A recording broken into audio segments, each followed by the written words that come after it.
Where do you go when you're thirsty? The kitchen sink, the local bar, or the mineral springs of Italy? In the 21st century, you don't have to go far for fresh water, and yet supplies are running out. What if you never had to worry about water consumption again? What if you could drink and shower as much as you wanted? What if a trip to the well and a trip to the beach were one and the same?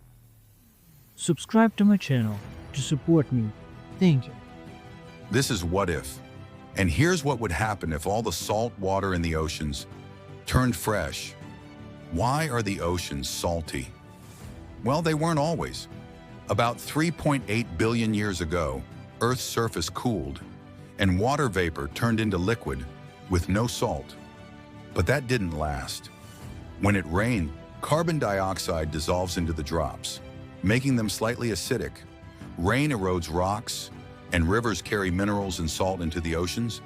Hydrothermal vents and underwater volcanoes added even more. And this process went on for billions of years. Today, 97% of all the water on Earth is salty. So much salt that, if spread across the land, it would form a layer 40 stories high. Maybe there's a reason for that. At first, freshwater oceans might sound like a miracle. With the water crisis, it seems like a blessing. But the truth is that it would be a nightmare. Without salt, marine life would collapse.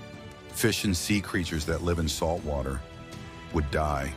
Ocean algae, which produce half of Earth's oxygen, would vanish.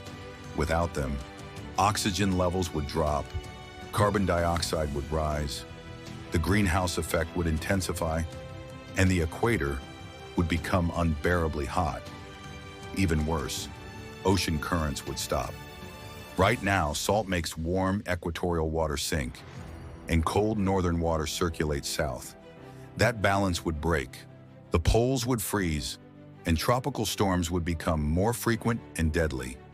Devastating hurricanes, massive waves, and a climate out of control.